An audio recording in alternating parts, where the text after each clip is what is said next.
Hello, మిమ్మల్నే. Yo-yo TV app download చేసుకున్నారా? ఇంకా లేదా? మీ యాప్ స్టోర్కి వెళ్ళి వెంటనే డౌన్లోడ్ చేసుకోండి. ఎన్నికలకు ఏడాది ముందే అధికార టీఆర్ఎస్ లో టికెట్ల వేట మొదలైంది. ఒకే నియోజకవర్గంపై ఎక్కువ మంది నేతలు ఆశ పెట్టుకోవడంతో ఆశావాహులు రకరకాలుగా స్పందిస్తున్నారు. మొదటి నుంచి ఆ టికెట్ కోసం కష్టపడి కసరత్తు చేసుకున్న నేతలు చివరి నిమిషంలో ఎవరైనా తన్నుకుపోతారా అన్న సందేహంలో సతమతమవుతున్నారు. తమ నియోజకవర్గంలో మరొకరు వేలు పెట్టకుండా రకరకాలుగా జాగ్రత్తలు పడుతున్నారు. ఎవరైనా సీటుపై కన్నేస్తున్నారని తెలిసినా, అనుమానం వచ్చినా వారిపై బహిరంగంగా విమర్శలు చేసి డిఫెన్స్ గేమ్ మొదలు పెడుతున్నారు. టికెట్ ఎవరికి దక్కుతుందో తెలియదు కానీ ఆశావాహులు మాత్రం ఇప్పటి నుంచే నియోజకవర్గంలో తమ ఉనికిని చాటుకునేందుకు నానా తంటాలు పడుతున్నారు. దీంతో సిట్టింగ్లు ఆశావాహుల మధ్య కోల్డ్ వార్ బయటపడుతోంది. తెలంగాణలో కొన్ని జిల్లాల్లో ఈ తరహా వారి ఎక్కువగా ఉంది. స్టేషన్ ఘన్పూర్ నియోజకవర్గంపై కన్నేసిన డిప్యూటీ సీఎం కడియం శ్రీహరి కూతురు కావ్యపై సిట్టింగ్ ఎమ్మెల్యే రాజయ్య మండిపడుతున్నారు. కావ్యకు అసలు తమ నియోజకవర్గంలో ఓటు హక్కే లేదని ఎద్దేవా చేశారు. తమ సామాజిక వర్గానికి చెందిన ఓట్లు కూడా లేవని బహిరంగంగా విమర్శలు గుప్పించారు. ఇక వరంగల్ ఈస్ట్ నియోజకవర్గంలో ఎమ్మెల్యే కొండా సురేఖ, మేయర్ సన్నపనేని నరేందర్ మధ్య యుద్ధ వాతావరణం కనిపిస్తోంది.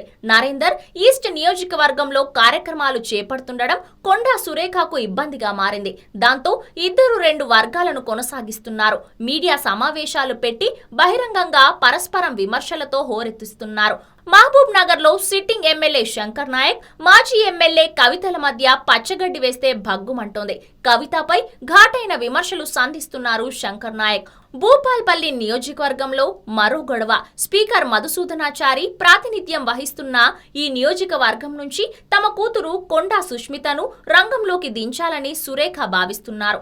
అయితే మధుసూదనాచారి ఇవేం పట్టించుకోకుండా పల్లె నిద్రల పేరుతో నియోజకవర్గంలోనే ఉంటూ పర్యటిస్తున్నారు. దీంతో సురేఖ మధుసూదనాచారిని టార్గెట్ చేశారు. వీరిద్దరికి తోడు ఈ మధ్య టీడీపీ నుంచి టీఆర్ఎస్ లో చేరిన గండ్ర సత్యనారాయణరావు కూడా నేను సైతం బరిలో ఉన్నానంటూ సంకేతాలిస్తున్నారు. ఇక పాలకుర్తి నియోజకవర్గం సీను మరింత రసవత్తరంగా మారింది. ఇక్కడ స్థానిక ఎమ్మెల్యే ఎర్రబెల్లి దయాకర్ రావుకు సంబంధం లేకుండా ఏకంగా తెలంగాణ ఉద్యమకారుల కార్యాలయం పేరుతో టీఆర్ఎస్ నేతలే ఆఫీస్ తెరిచారు.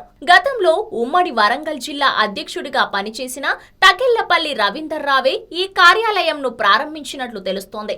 భద్రాద్రి కొత్తగూడెం నియోజకవర్గంలో సిట్టింగ్ ఎమ్మెల్యే జలగం వెంకట్రావుకు పోటీగా ఉట్కూరి గోపాలరావు ప్రజలకు దగ్గరవుతున్నారు. ఉట్కూరి ఎంపీ పొంగులేటి శ్రీనివాసరెడ్డి వర్గానికి చెందిన నేత కావడంతో ఇద్దరు నేతల మధ్య పచ్చగడ్డి వేస్తే భగ్గుమంటోంది. నల్గొండ జిల్లా హుజూర్ నగర్ నియోజకవర్గం కోసం పోటీ రసవత్తరంగా మారుతోంది. ఇక్కడ గతంలో పోటీ చేసి ఓడిపోయిన శ్రీకాంతాచారి తల్లి శంకరమ్మ ఓవైపు, ఎన్ఆర్ఐ సైదిరెడ్డి మరోవైపు ఈ టికెట్ కోసం తీవ్రంగా ప్రయత్నిస్తున్నారు. సైదిరెడ్డికి మంత్రి జగదీష్ రెడ్డి అండదండలున్నాయన్నది శంకరమ్మ ఆరోపణ. కోదాడ నియోజకవర్గంలో మాజీ ఎమ్మెల్యే వేనేపల్లి చందర్రావు గత ఎన్నికల్లో ఓటమి పాలైన శశిధర్ రెడ్డిల మధ్య పొసగటం లేదు. వేనేపల్లి వయస్సు రీత్యా నియోజకవర్గంలో తిరగలేకపోతుంటే శశిధర్ రెడ్డి మాత్రం చురుకుగా తిరిగేస్తున్నారు. దీంతో వేనేపల్లికి టెన్షన్ పట్టుకుంది. తుంగతుర్తి నియోజకవర్గంపై సిట్టింగ్ ఎమ్మెల్యే గాదరి కిషోర్, తెలంగాణ జాగృతి ఉపాధ్యక్షుడు మేడే రాజీవ్ సాగర్ల మధ్య పోటాపోటీ నెలకొంది. మంత్రి కేటీఆర్ పర్యటనలో రాజీవ్ సాగర్ ఫ్లెక్సీలు పెట్టడాన్ని ఎమ్మెల్యే కిషోర్ తీవ్రంగా వ్యతిరేకించి వాటిని తొలగించడం వివాదంగా మారింది. వీరిద్దరికి తోడు వేర్ హౌస్ కార్పొరేషన్ చైర్మన్ మందుల శ్యాముల్ కూడా టికెట్ ఆశిస్తున్నారు. ఉమ్మడి మహబూబ్ నగర్ జిల్లాలోని కొడంగల్ సీటు కోసం పట్నం నరేందర్ రెడ్డి, మాజీ ఎమ్మెల్యే గురునాథ్ రెడ్డి మధ్య కోల్డ్ వార్ నడుస్తోంది. నరేందర్ రెడ్డికి టికెట్ ఇస్తే తిరుగుబాటు చేసేందుకు గురునాథ్ రెడ్డి సిద్ధమవుతున్నారన్న ప్రచారం ఉంది. ఆలంపూర్ నియోజకవర్గంలో మాజీ ఎమ్మెల్యే డాక్టర్ అబ్రహీం చేరికను మందా జగన్నాథం తీవ్రంగా వ్యతిరేకిస్తున్నారు. పాత ఆదిలాబాద్ జిల్లా ఖానాపూర్ ఎమ్మెల్యే రేఖా నాయక్, మాజీ ఎంపీ రమేష్ రాథోడ్ మధ్య విభేదాలు ముదిరి పోలీస్ స్టేషన్లలో కేసులు వేసుకునే వరకు వెళ్లాయి. పార్టీలో పరిస్థితిని చాలా జాగ్రత్తగా గమనిస్తున్న టీఆర్ఎస్ అధిష్టానం కట్టు తప్పుతున్న నేతలపై చర్యలు తీసుకునే దిశగా అడుగులు వేస్తోంది.